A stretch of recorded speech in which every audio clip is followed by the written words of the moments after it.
In anime in particular, the harem romance is maybe one of the most divisive tropes. A single mysteriously charming man surrounded by a gaggle of girls, a bumbling fool who stumbles her way into multiple romances, or a perfect shonen who plays the hearts of many. There are countless manifestations of it, many of which never present the viewer of anything more complex than a simple soap opera. And you know what? That's totally chill. People need entertainment, and I'm all for them having their dreams of being loved by a bunch of pretty people fulfilled, but the trope gets a lot of criticism, and one that I personally lobby at stories of harems and love triangles is their inability to imagine romance outside of the straight monogamous norm. There are surprisingly few romance offers out there, relatively speaking, that are willing to go down that path of a harem, and even fewer who bother asking questions that the genre takes for granted. What circumstances creates these perfect archetypical characters for the hero to fall in love with? What kind of life creates a blank slate of a man for others to picture themselves in the shoes of? And above all, what creates the kind of world where all but a few people in love matter in the story? One answer, as author Ryouchi Watanabe fought to explore, is a never-ending spring at the end of the world.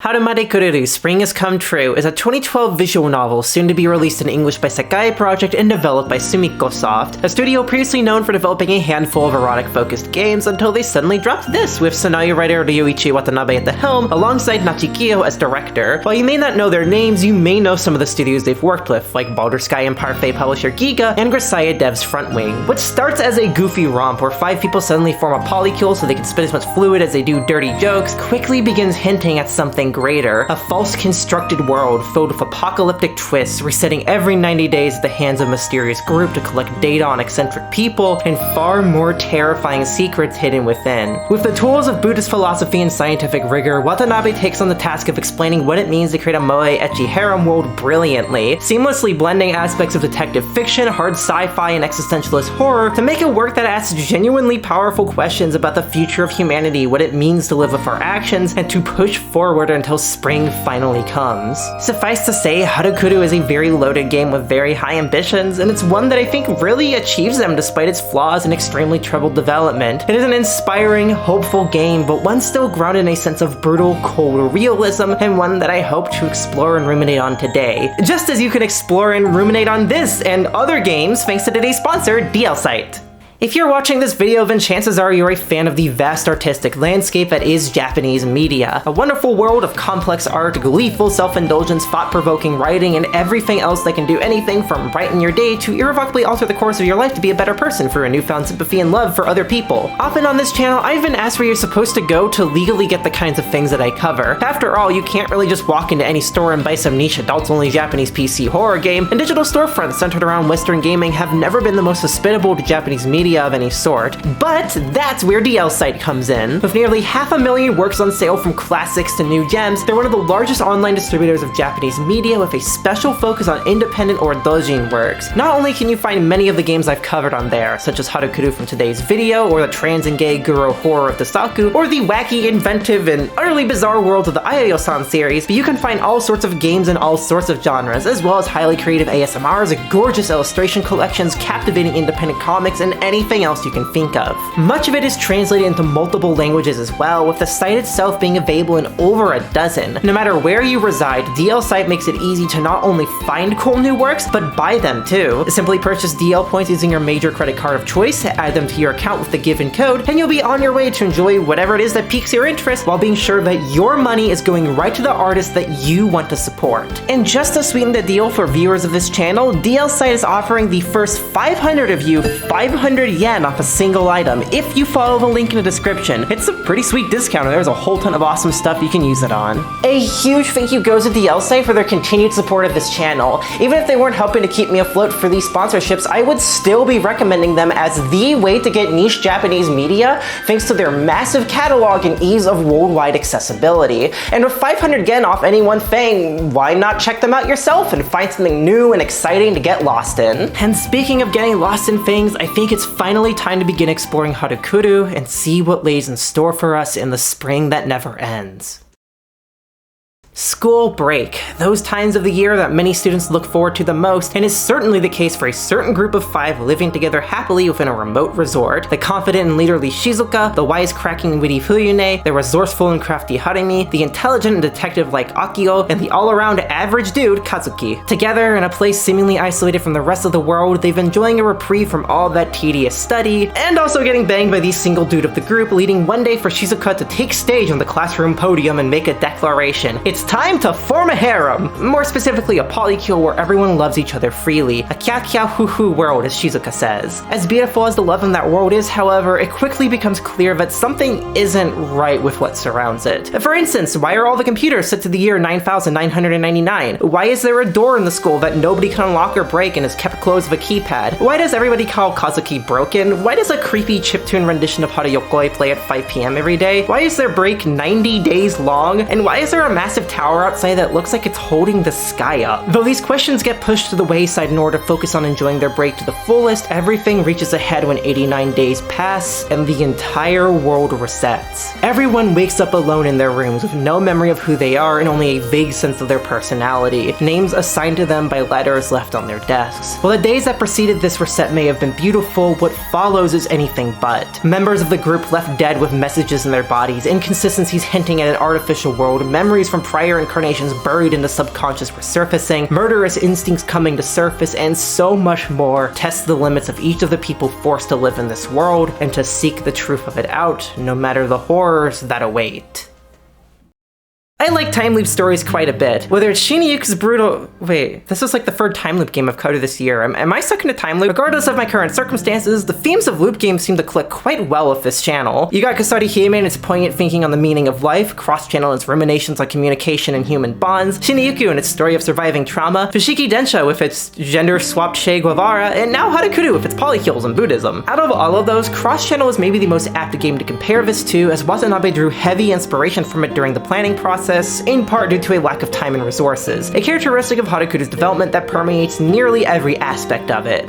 Still, CC is hardly the worst game to be inspired by. It's a fascinating and incredible work that deals with the humanity of morally dubious people, the horrors of being in solitude forever, and what it means to be with other people in our fucked up world and never stop communicating. Harukuru has many of those things as well, but Watanabe correctly assumed that taking those ideas of CC and using a hard sci-fi base would fundamentally alter everything about them. While that used a marginal amount of science to explain its mechanics and ultimately relied on magic trademark to make space for the gut-wrenching philosophical and interpersonal quandaries presented, Harukuru employs a far more even balance of all the elements with a greater emphasis overall on science. Harukuru's world is entrenched in mystery from the outset, and it slowly reveals to the player a foundation set on an incredibly impressive understanding of environmental sciences, astronomy, agriculture, comp sci, mathematics, and other complex fields, all to create one captivating proposition on what could realistically cause unnecessary prerequisites for different Bishoujo game routes to happen and explore those routes in full depth. Basically, the best allegory I can come up with is, what if Isaac Asimov or Arthur C. Clarke were otaku? All of this is more than just academic flexing though. These things give serious weight and realistic grounding to show how purely philosophical questions of morality bear importance in our day-to-day lives, and especially those that Buddhism can ask. The game doesn't make explicit reference to it outside of a couple of jokes, but part of the themes can be accurately described as learning to accept suffering and the human condition in order to escape the never-ending cycle of death and rebirth. For the clever blending of them into the story, the game manages to make all the complicated concepts involved easy to understand in a secular way that doesn't require reading thousands of pages of literature to grasp. But it doesn't feel like it's dumbing anything down either. It assumes you're just as capable of understanding as the characters are. The girls are genre savvy, clever, wise, even in the prologue, but especially after it, so it always feels like you're solving and getting lost with them rather than ahead of them. But they're also still a bit silly and tropey in very anime ways that get brilliantly justified and explained. You'll notice I said the girls there, and that's because the single guy in the group, Kazuki, is a bit of an oddball. On the surface, he's your typical moege or nukige protagonist made to self-inserting too. Not especially expressive outside of reacting to how wacky all the girls around him are, mysteriously good at sex, and thick-headed when it comes to romance. And if this were a typical moege or nukige, his personality would end there,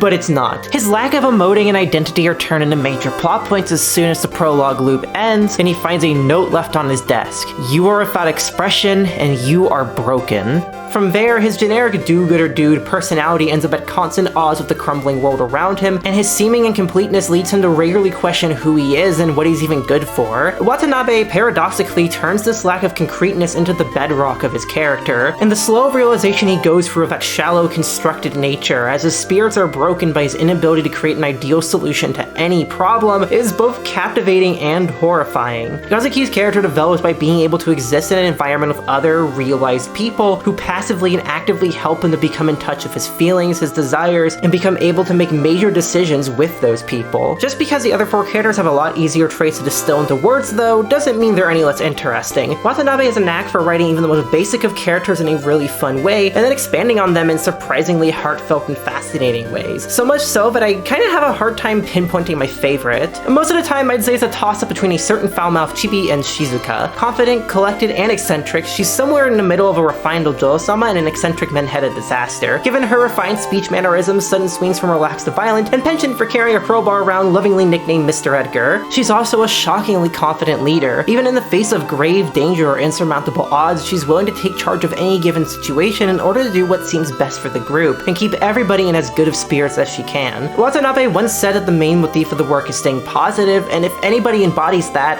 it's her. As for that foul-mouthed chibi, Fuyune is incredibly witty, incredibly loud, and incredibly smart despite her hatred of studying. It's hard not to immediately fall in love with her vibrant personality and goofy antics. Despite this, however, she is one of the most complicated characters in the plot, being host to some of the most painful reveals, bittersweet histories, and thought-provoking dialogues. She's also voiced by Albaringo, so props to that and especially killer performance. In contrast to Fuyune's zany antics, Akio is generally a much more bashful and reserved person. Brilliant at deduction and reasoning and a damn fine fisher, she's the character that shocked me the most with how much she grew on me. Her embarrassed demeanor is adorable, her problem solving is fascinating, and her loop adds some immense depth to her that I couldn't have seen coming. Finally, there's Harumi, the only character of the four girls that I can't say I was super fond of. She's okay, don't get me wrong, and her contrast of being a cute fua big booby moe girl who also has a dark and cruel side leads to some interesting moments, but her loop, while bringing up fascinating and important concepts, doesn't feel nearly as well written as the rest, leading to a much less defined character. Harumi's route is also the only part of the game that I really can call a route in a traditional sense, as the rest of Harukuru is super linear. Far more in the vein of something like Kusarihime's straight-shot structure than Fushigi Densa's winding series of choices, the game goes from A to Z once you get past the prologue and Harumi's side story, marathoning all the girls in a row.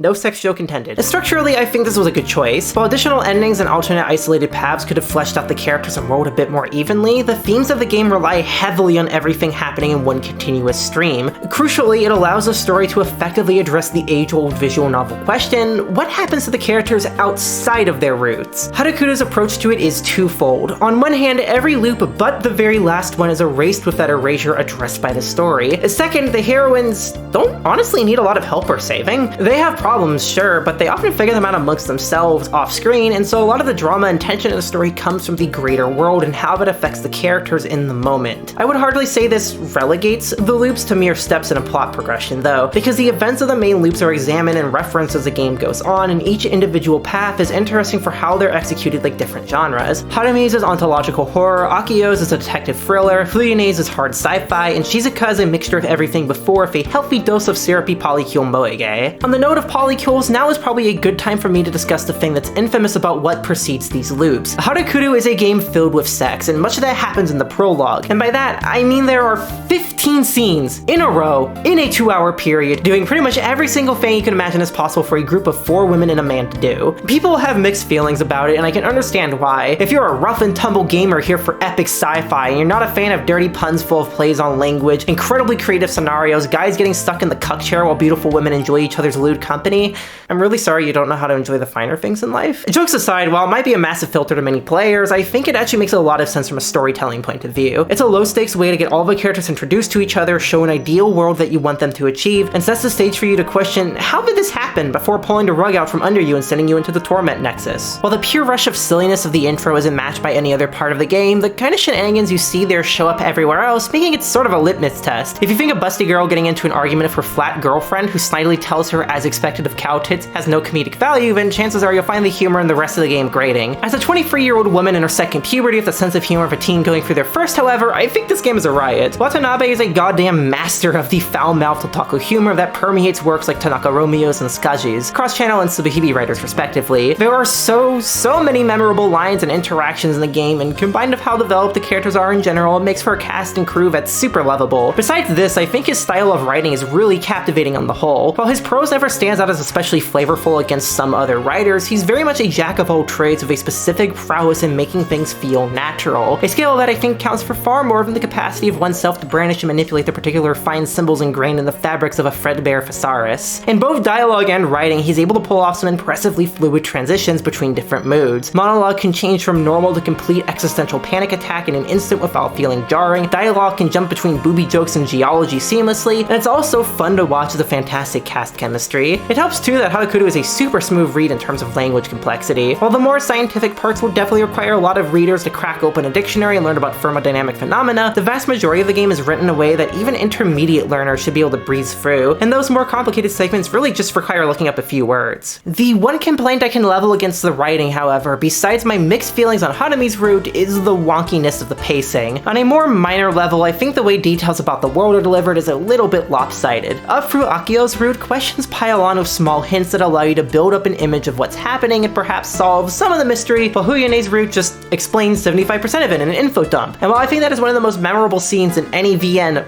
period, it is a lot to take in that could have been spread out. Comparatively, Shizuka's route explicates the last 25% of a much better balance of all the other elements that make up the story. You learn plenty about the world in equal measure of the comedy and the more relaxed character interactions as well as the despair, to the point where I really wish more of the game was like that. But again, this is a more minor thing, it doesn't bother me too much, nothing compared to the issues I have with the Edo scenes. Say what you will about the Gates of Boobilon, but at least every single scene in that is a blast to read because of Watanabe's great sense for humor and eroticism. The characters explore each other in a really playful way that feels, I don't know, wholesome? It's fun and corny and sweet and titillating if you're into bi groups. My only complaint is that they're too short. I would have much preferred 7 long things over 15 small ones. Sex joke intended. The scenes in the character loops, however, were written by an unnamed contributor, and you can tell the difference. There's 2 or more for each character loop, and they effectively make all plot and all character development freeze in place so Kazuki and whatever girl he's with can have the most dull and tedious of heterosexual coital relations possible. It's that special kind of mediocre that makes me not upset, just disappointed. It doesn't do anything objectively wrong, it hits all the notes you'd expect, just not in any way interesting or worthy of note. I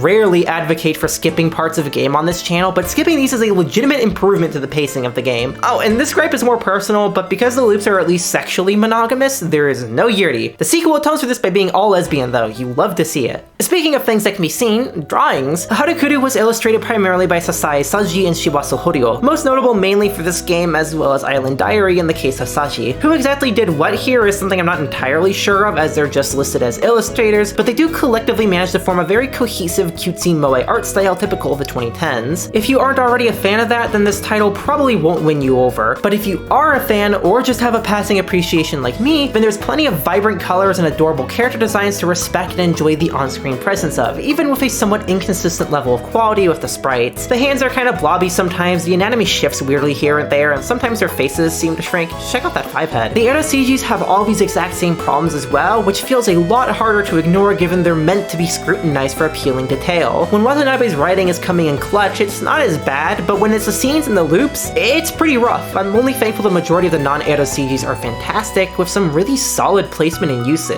Neither of the illustrators had been in the industry for more than a few years, and the development of this game was messy in a lot of ways, so I think most of the troubles can be chalked to them not having had the time to really refine their skills, as both are legit great these days. On a completely positive side though, all of the other presentation in this game goes hard. The backgrounds are often gorgeous, with these really wide shots full of little details, like different levels of cleanliness each of the characters have for their room, or how the tower looms over almost every single outdoor scene. Lastly, I cannot overlook the staging, aka Enshutsu. This game is so animated and vibrant. Characters change pose mid-dialogue, expressions shift the voiceover, sprites dance around the screen. The whole thing is seriously just a treat to the point where I had to let some dialogue play out in full just to see how they synchronize it to the visuals. Honestly, I think it alone more than makes up for the criticisms I have towards the art, and it's not like those are earth-shattering anyways. At worst, the art can be a little distracting, at best it can be fantastic, and for the most part it's just a little charmingly scrappy compared to the bigger budget works of the era and some later entries into the Four Seasons series. But really, it's not fair fair to compare anything to Stoki's plus art. That shit just hits different, man. On the note of man, okay, I'll say the line that I say every video.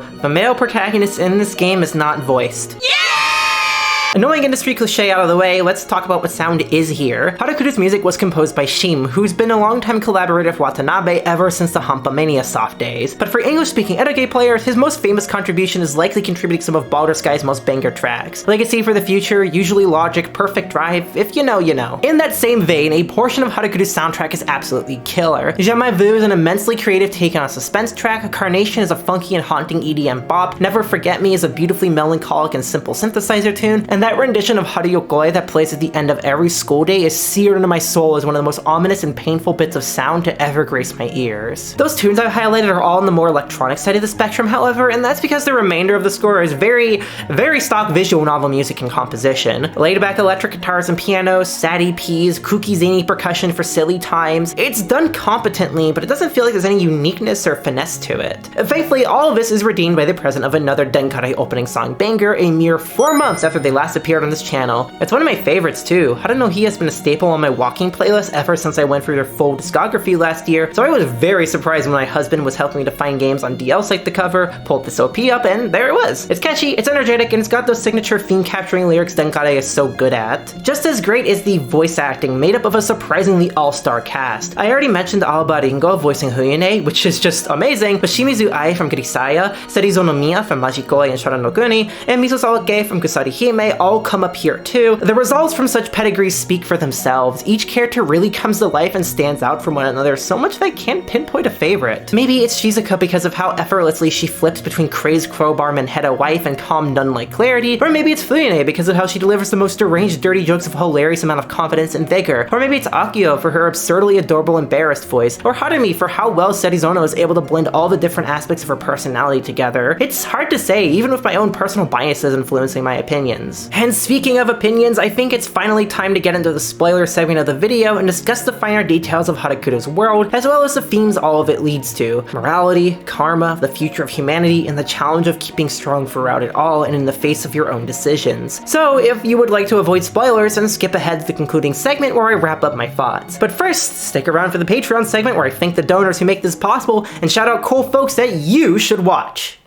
Greetings folks and welcome to the Patreon segment, that part of the video where I don't have a joke to open with and that in of itself forms a joke. It's that time to give life and channel updates, thank the donors who make this all possible, and shout out some cool people that you should check out. For the first of those, as you might have noticed by my wording in the music segment, I am a married woman now. Technically it's a stable union or common law marriage, but legally it's the exact same thing in Brazil besides my civil status not changing. Either way, I'm a wife now and it's cool. I also have my legal residency so I can stay here. Good fucking bye USA. I will also be returning to the US next month, partly in order to grab my stuff and say hi to friends, but also to attend Cleveland Gaming Classic as a vendor for the 2nd year in a row. I'll be helping a friend sell neat-old computers and video games, as well as a lot of my own stuff in order to cut down on overseas moving costs. And there's going to be a ton of cool computers on display to play with if you like stuff with the Apple II or the PC98. So if you'd like to meet me and other awesome folks, then stop on by the IX Center in Cleveland from September 20th to the 22nd. As for channel updates, well, all is pretty quiet on that front. The Patreon's stable, videos are performing totally averagely, and I'm slowly working through the list of games to cover while I manage everything else in my life. Getting married and obtaining the ungodly amount of documents for residency has definitely slowed production down a fair bit, and the next few months of videos might be slower like this as I sort out moving and legal obligations as effectively a dual citizen, but hey, I'm still going and got no plans to take a break. I just might have to scale down a little bit for a little longer. Still though, in both September and October, I'll be getting back to the spooky stuff and the weird shit with the messy writing now that I'm feeling up to it again. Like I've talked about in these segments recently, I really didn't want to burn out talking about horror and very dark games, but I'm starting to crave the spooky again, including one very highly requested game coming in October. Of course, none of this would be possible without everyone who donates to my Patreon and Ko-fi, affording me the financial safety to do this as a job without worry of appeasing the algorithm and ranking in views. Thank you, all of you, so much for making this possible to do as my main job without I need to work constant side gigs to stay afloat. I can never properly express how grateful I am for the opportunity to do so without it turning into an exhausting grind to beat a system. And as I always like like to do here, I'd like to take a moment to shout some cool people from this community that I've been suggested, and other folks that I've found on my own. If you would also like a chance at getting shouted out, then as per usual, feel free to drop me a line on Twitter, in my Patreon DMs, or my Tumblr DMs. I am always looking for cool new folks to give much deserved attention to. The first person I'd like to highlight is Amy, who, in their own words, is a doodler of sad pretty boys. And that is very, very true, though her art is way better than just doodles. It is absolutely gorgeous, rich in detail, and highly stylish in ways that I personally find super appealing, with her sense for color in particular being a real standout, as seen in the piece I'm showing on screen now. Extra points for all the FF14 related commissions too. If you want someone to bring your art ideas or OCs or other cool stuff to life, then I would highly suggest checking her art out and commissioning her if you like what you see. As of writing this video, she has sketch style comms available where you give a prompt and wait, with more traditional ones backlogged, so don't miss the chance when they come up. And if you just want some cool art to look at and to support a cool person on their Patreon, hey, now you know who to support. The second I'd like to give attention to is Jeremy Parish, a video creator who focuses on exploring classic and not so classic games in depth, particularly those released after the video game crash. What separates Parish from everybody else in that content-saturated era of gaming, however, is his incredible respect for the titles he covers and the historical knowledge shown in all of his videos. Each video is like a lovingly crafted mini documentary about everything you could want to know for the given title, no matter how obscure or mainstream. The sheer scope of the coverage is incredible too, given he's chronicling the entire NES library in release order, with the Master System at its side, and diversions into other fascinating pockets of history that you may or may not know. I cannot recommend Parish's videos enough to anyone with an interest in old school gaming history who wants to see these games explored from a well-informed and caring perspective, and witty sometimes too. It actually blows my mind that he's been at this for over a decade and still barely breaks 20k views on most of his videos. If you have the chance, please check out his work and support him on Patreon, he really deserves it. Alrighty, with those two people hopefully popped up in other tabs to check out later, I'd like to take a moment to answer a question that a Patreon asked. Usually if there's only one per month I can use for a video, I'll reply directly in comments or save it for later, but this is a really good and quick one from Overwhelmed Cactus. Is it possible to send you fan art? And if so, what platform? The short answers are Twitter or Tumblr are the best, since then I can actually share them. I always love seeing what my videos are inspiring people to create, so please send anything you make my way. And now that we're totally 100% wrapped up, I again want to thank everyone who makes this possible. All of the cool folks scrolling on the side of the screen here are the reason I'm able to make this my job, and the reason I've been able to get out of my previous awful living situation, and live in a part of another country that's comfortable, safe, where my husband is, and where my wage goes a lot further. Once again, thank you. If you too would like to contribute to making these videos possible, get your name on the screen here, suggest games to cover, submit questions, get updates, sometimes watch videos early, and watch without censors where applicable, then consider supporting me on Patreon or Ko-fi. A minimum is $1 a month, and all donations are treated equally. $1 gets the same content as 2, as 10 is 20. All money goes to life expenses, keeping me afloat, and getting things to make the videos better, like side materials, camera equipment, and so forth. And if you don't want to donate, that is totally okay too. Liking and sharing and commenting and subscribing all plays a huge role in making these videos possible, so any support you're able to provide in any form,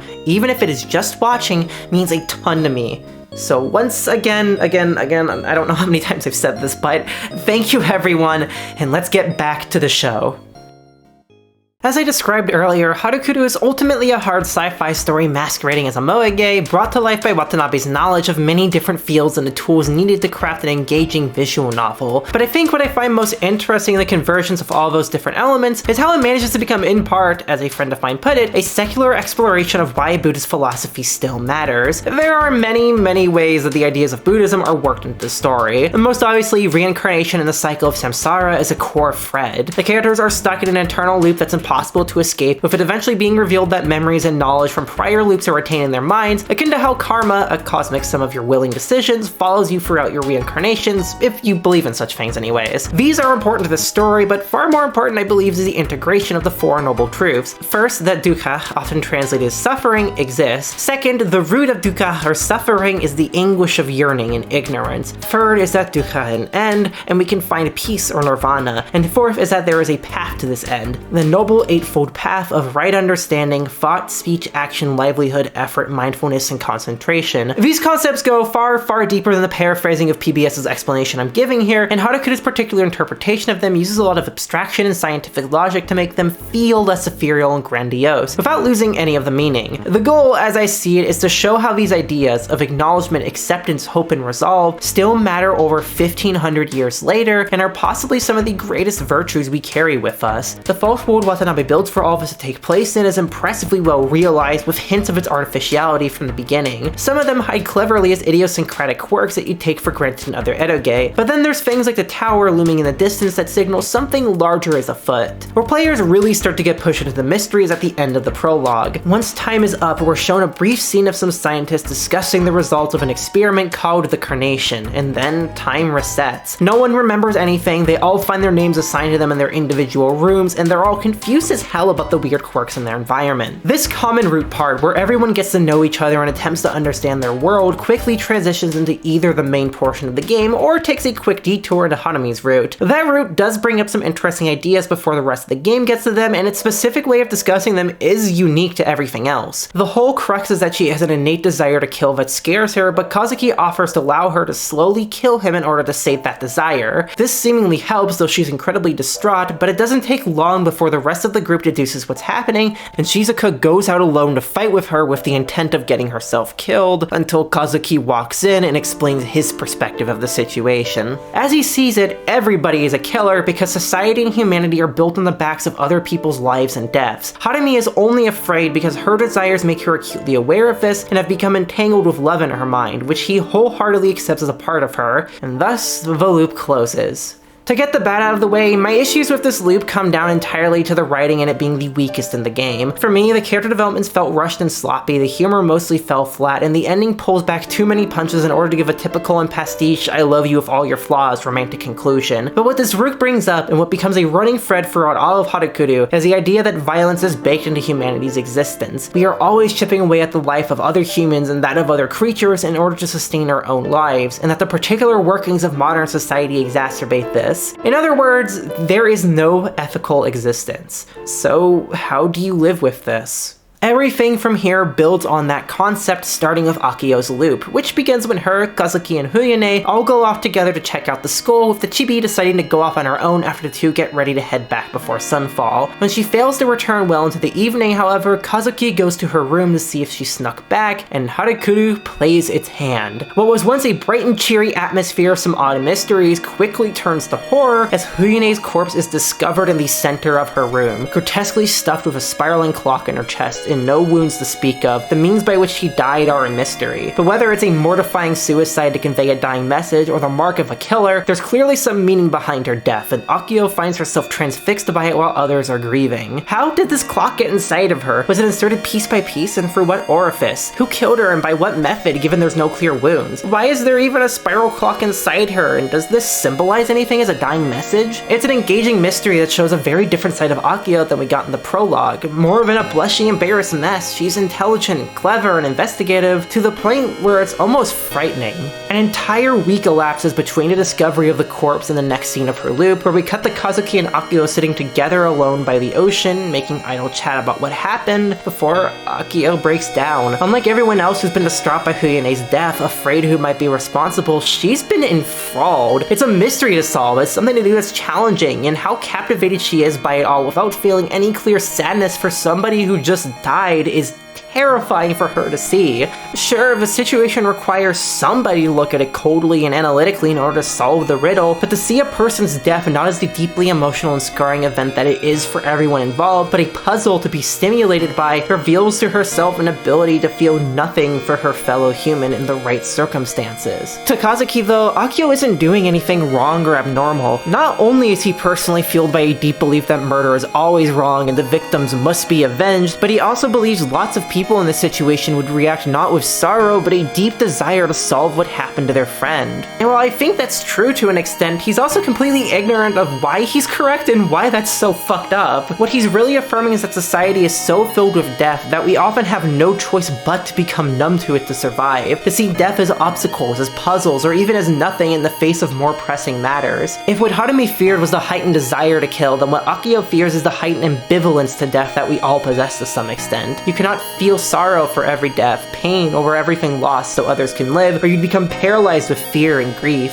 Your heart has to shield itself to survive, and while it might be terrifying to acknowledge that shield, and while it might lead to awful things, you can still do good with it. Kazuki's speech gives her the motivation needed to do exactly that. Akio's collected and analytic perspective gives her a unique ability in this situation to make sense of the hints left by the killer, ensure the other members are safe, and eventually reach the conclusion of what happened as revealed to them when they decide to go to the skull Fuyune likely died in. Rather than find a killer waiting for them, however, they find Fuyune, alive and well, eagerly awaiting to hear the great detective Akio's explanation of what everything means. And as expected of what Fuyune describes as a genius-level intellect, she deduces right. The spiral clock, the inconsistencies in the world's architecture and land, and the unsolvable Shoki puzzle they discover later all point to a constructed world stuck inside of a loop. However, what this environment is much less certain. The only thing clear is that it's administered by some sort of system of which Fuyune maintains as a researcher. This is how she was able to accomplish the murder case, as a computer bug resulting from exigent circumstances led to another Fuyune coming to existence. Taking the opportunity, she then poisoned and injected a water-sensitive micronized clock into the clone, knowing that Akio's intellect and disposition would lead her to become invested in the mystery. This entire loop has been nothing more than a manufactured data collection exercise to see to what extent Akio's capacity for deduction and reasoning goes, knowing, or at least assuming, all the consequences of it would be erased on the 89th night. And ultimately, it was a success. The data was collected and the loop ends with a sense of melancholy for Kazuki and Akio as they face the final hours of their current lives together.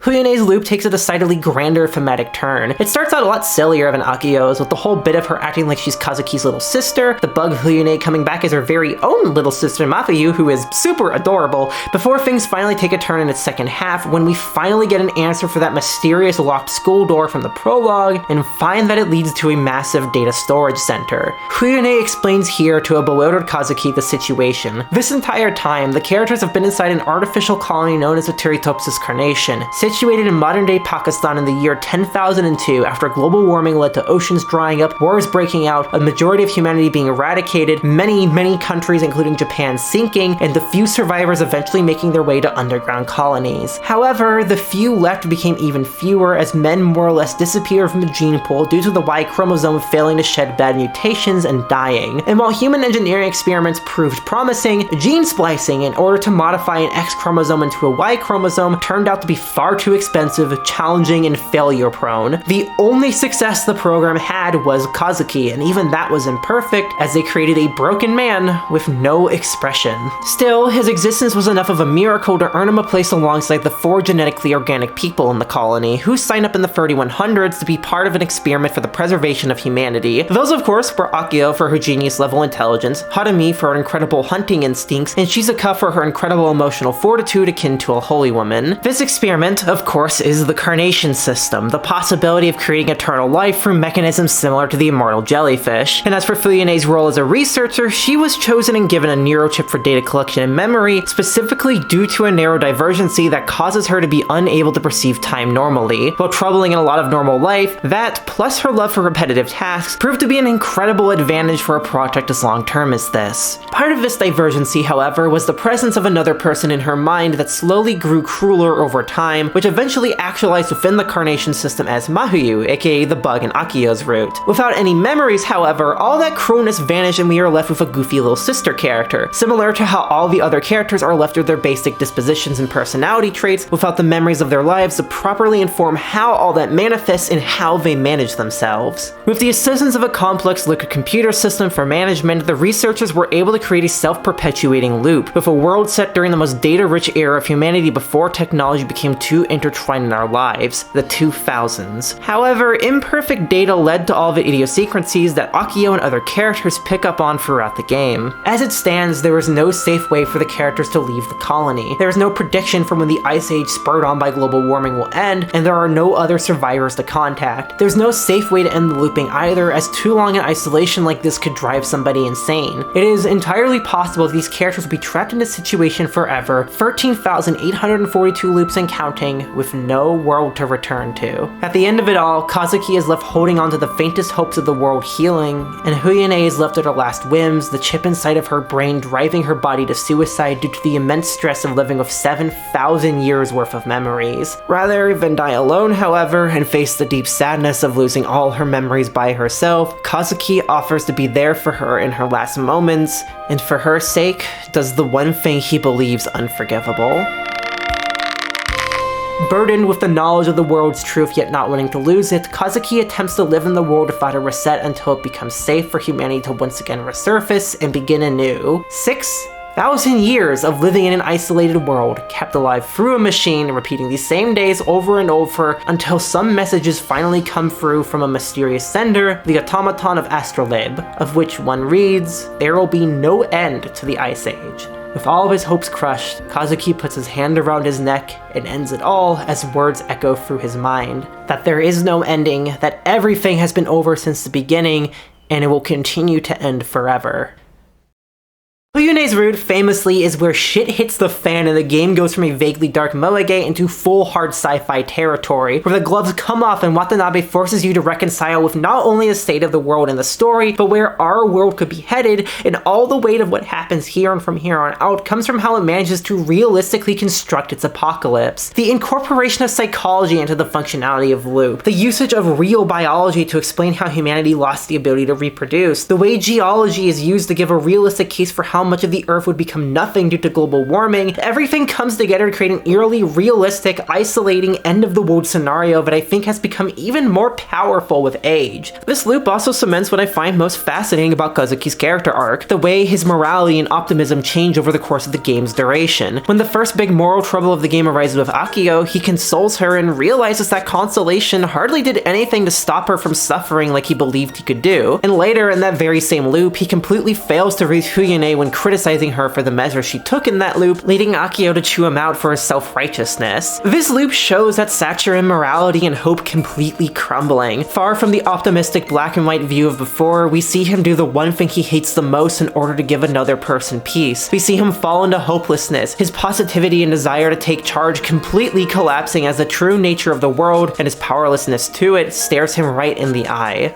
There is a specific type of despair that comes from this, the visceral horror of being trapped by forces out of your control, failing to accomplish anything, failing to do anything for the people around you, and clinging on to a vague hope that things will get better despite the lack of any end in sight. It's a feeling that I think the world now knows well and fears experiencing again, and it's one that was so prevalent in my life that I couldn't understand the full impact until this game made me reflect on it. As I've spoken about many times on this channel, I spent a massive portion of my life, from birth until I was 20 years old, living as a homeschooled, unschooled, and socially isolated mess. I had no local friends, I had no way of exploring the world beyond the small quadrant I was allowed to explore, and the effect that I had on my brain was completely indescribable even when I had glimpses of what was outside it. All I knew is that despite my drive to push forward at all costs, there were moments of pure despair that I didn't yet have the words for, didn't understand how overwhelming it was. This resulted in a particularly odd clash between my reality and others when the pandemic lockdowns initially hit. For me, they felt like the government telling other people to do what I'd been used to doing. Stay inside and avoid interaction as much as possible, just with the addition of wearing a mask everywhere, getting jabbed with a needle every 6 months, and occasionally having someone yell at you for the audacity of trying not to contribute to one of the greatest mass tragedies of our current times, which is still ongoing. After I moved out of my parents' place in April 2021, I started to get more of an idea of just how much of the world I'd been missing out on. Even as I struggled with being in an abusive situation that mirrored my family in many ways, I still managed to make some more friends than I had before. I managed to find a loving partner online, and all that made me more viscerally aware of what effectively living in lockdown for my entire life meant missing out on. It wasn't until this year that everything clicked though. In January, I flew out to Brazil to see my to-be husband for the first time in person after almost a year of dating online. I can say it was the first time in my entire life that I ever felt truly safe and comfortable where I was, and the kindness of almost everyone I'd met during that trip, him, friends, and strangers alike, made the world feel so much larger than I'd known it to be. It's the kind of world that I was fighting for my life to live in, the kind of world that people always said existed. That feeling has only gotten stronger as I've spent more time here, and I've become completely divorced from the mindset that my past living situations left me live. So absurdly quick that I barely noticed the weight lifting off my shoulders. For the first time, the world has truly felt big to me, and the beauty of it feels real, tangible, and constant. The world Harukuru manages to construct in these moments of pure despair is one that conveyed back to me what that despair I'd felt in my darkest moments was. That misery that you will be trapped in a hell of others making for the rest of your existence, unable to escape it, unable to die, unable to do anything but scream to once again be ignorant to your suffering or tear at the wall until it ends, feeling you will never break through those walls. Fuyune's loop reminded me of a feeling that I'd almost forgotten I had. A feeling that nothing is going to be okay, that everything is going to end, and that you are in pain, but you don't know what pain is. And I think for that I love it, because where I am now, it made me realize just how important everything I have is to me, how much further I've gone since the days where this despair was so constant that I became numb to it and everything else became dull. And what comes after is the embodiment of the optimism that kept that despair from taking me. Shizuka's loop is the most optimistic out of all in the game, something much needed after the sheer pain of Fuyune's closing of Kazuki's suicide. Now, with everyone missing their memories, they're all on an even playing field, or at least so it seems until Kazuki wakes up in a severe depression with those words of despair echoing in his mind, and Shizuka stumbles into him outside with a sense that he knows who he is. As the group once again gets to know each other, including the squishy little sister Mafuyu, Shizuka is suddenly meant of a mysterious transmission coming to her computer, and it's from Astrolabe. Suddenly, Shizuka starts working hard to get Kazuki over his depressive hump without quite explaining why beyond the importance of being positive, until she one day leads him to that mysterious corridor in the school. Now in this familiar room once again, he finds himself face to face with something new, the mysterious automaton, which happens to speak like a cat girl. Its function in all of this has been to serve as an autonomous record-keeping and management computer, working with an unprecedented level of free will towards the goal of helping humanity to prosper, and it believes it has a possible way forward. While its previous email has stated that the Earth had no hopes of leaving its ice age, that was only half the story. The second email, which Kazuki failed to read in his despair, stated a theory. It is entirely possible to construct a powerful enough propulsive force to move the Earth towards another star that could serve as a sun, capable of ending the Ice Age given 1,000 years time and sustaining further normal human life. And Astrolabe reached out now because it is the perfect time to strike. However, this would mean committing mass genocide, as humanity never completely perished on the surface. See, the Y chromosome didn't entirely disappear, but rather continued its present course of transforming with all of the bad mutations intact. Effectively, what's left on the surface are part of the Homo genus, adapted to survive the new harsh climate, but with ape-like intelligence. Moving the Earth to save the 6 trapped underground would mean killing the 5,000 or so great apes roaming the planet, as well as every single piece of flora and fauna that has evolved to survive the glacial times. Thus, Kazuki and Shizuka are left to make the decision. Do they save themselves and potentially begin human life anew together with the other 4, or do they continue to live in their shelter, allowing these new life forms to continue at the cost of forever being stuck in the cycle of death and rebirth? In other words, are they willing to pay the price to escape samsara and accept the consequences of their actions? To them, there isn't any other choice. Whether right or wrong, they must live as the last remaining humans so humanity can see another day. If that means killing everything that lives on the surface, then there's nothing either of them can do but bear the weight of their sins. And with this resolve, Kazuki and Shizuka begin the project. For the next 1,000 years, the group awaits their day of freedom. Days, weeks, and months pass with little change until the final year approaches. The group becomes close once again as mutual lovers, and anxiety fills the air. Nightmares of death and despair fill Kazuki's mind. Will the Earth really be saved? Can the weight of their decisions ever lift? With as much excitement as fear going around, the day of their freedom is a daunting one. And yet, when they finally leave the colony and reach the surface again, the nostalgic sight of cherry blossoms fill their view. Despite all of the sorrow, despite all of the tears, and despite the weight of everything they had to do to survive, spring has come again. The days of the new world begin as Kazuki smiles.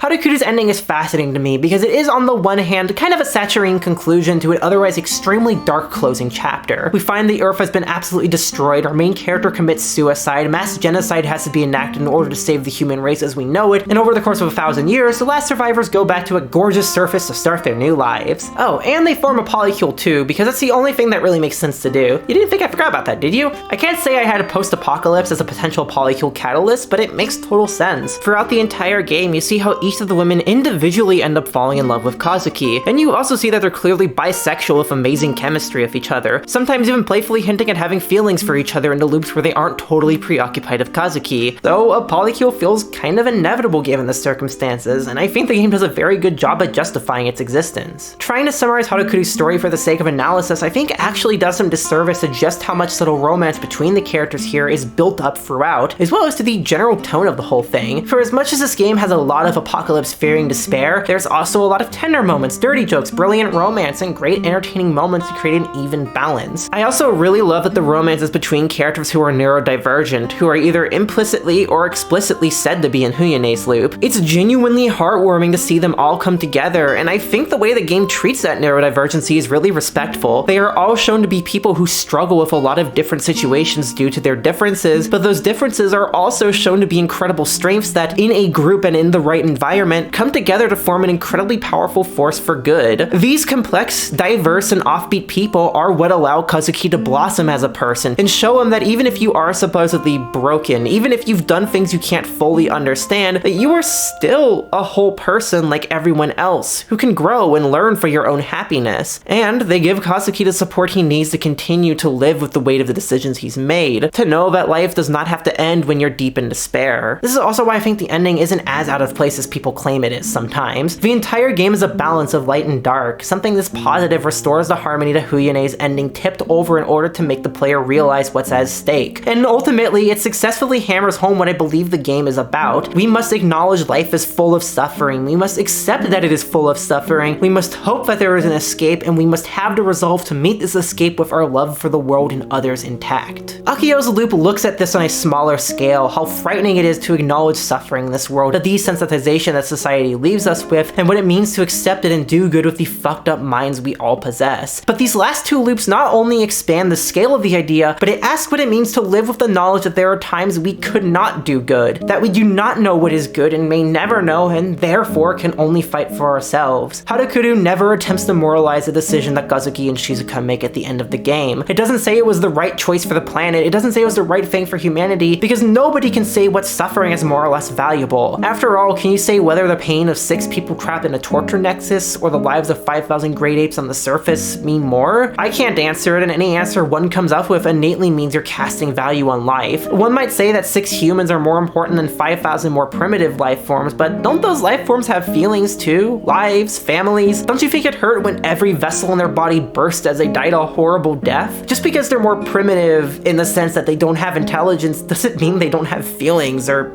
existence. There are situations where morality reaches its limit and becomes grayer than ash, and this is one of those very few. Leaving humanity under the surface is no noble deed, and there is no justification for what Shizuka and Kazuki did. It was plainly mass murder committed to preserve their species at the cost of another, and I appreciate that Harukuru doesn't even attempt to provide one. Rather, it focuses on what comes after, encapsulating the conversation between Kazuki and Shizuka. She says, "We killed countless people all so we could create a place for us to live happily, and they no doubt curse us from the bottom of their hearts. But even so, it's what we had to do to be happy. We chose for us to be the only survivors. It would be wrong to drown in sorrow now." While the scale and moral grayness of the situation is exaggerated for the sake of drama and speculative thought-provoking, I think the general idea of what Shizuka says is incredibly important. Living will always mean hurting something or someone else, and there is nothing you can do but accept the consequences and move forward without sorrow. Ergo, there is no ethical existence. And I think for many people, this is something that's difficult to comprehend and accept. We don't want to think of ourselves as something that harms other things, and yet practically everything we do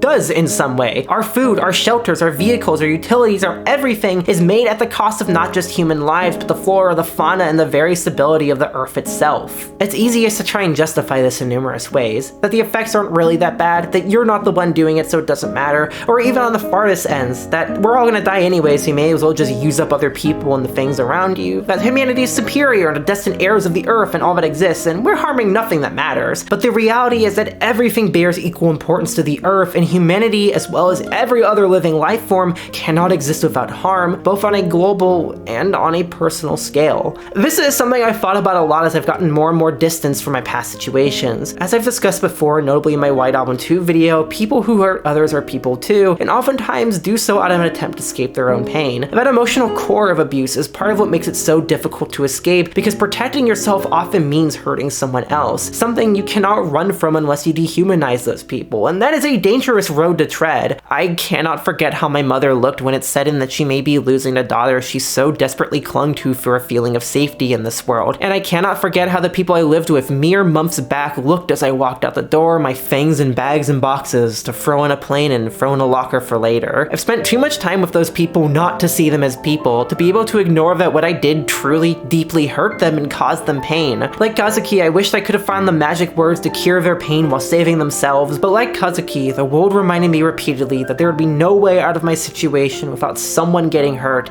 and I had to decide who that was. And so, I decided to live. Maybe I could have done so without hurting anyone else. Maybe somewhere was the perfect solution, the exact route choices needed to make everything right. But as a human trying to survive, I did what I could to survive. I did what I knew that I could to survive, and I know that desiring difference will only lead me to wallowing and suffering more than I already have. As long as I am human, that's gonna happen. I'm gonna be filled with regrets, I'm gonna be filled with pain, I'm gonna be filled with grief, and I will probably never escape samsara, only take steps forward and back as life changes me. But that's okay. All I want to do is what I believe is right after everything I've been through. Smile. I want to do what I can to be an optimistic force and ease whatever bit of suffering I can for others. I want to do what I can to help others accept themselves and be positive, in hopes that I can even minusculely reduce the amount of painful decisions the world requires us to make, and make the ones that we do have to make feel less horrible. I want to accept what I've done while not mitigating what's been done to me, in hopes I can better understand myself, the world, and maybe someday make amends with those who've hurt me and I them. In my mind, this is the best humanity can do. We can never lead perfect moral existences, and there's no shame nor need to atone for that. We are doing the best we can to survive in the world we've been given. We are going to cause pain and harm, we are going to hurt others, and we are going to suffer just like every other creature is going to do all those things the same, and that is all the more reason for us to be aware of it. So together, we can push for a fairer, kinder world. A kya-kya-hoo-hoo world, if you will. The path to this isn't easy now, and I don't believe it's going to get any easier. I don't even know if there is a clear path. If the planet keeps faltering under the weight of a few people's whims, if nations continue to be happy to wage wars rather than work for peace to save us all, then there may come a day where any one of us could have to make the brutal, gray decisions that are seen in the final hours of this story. But I believe there is always hope, so long as we refuse to give up the fight for humanity and the beauty of the incredible fragile world we inhabit. Even with only 6 people left, those 6 people managed to band together to push forward and begin a new age. One with incredible optimism and a mutual love. Because no matter how brutal the days, no matter how long the wait, no matter how despairing the world, and no matter what horrible choices we'll be forced to make, spring will always come.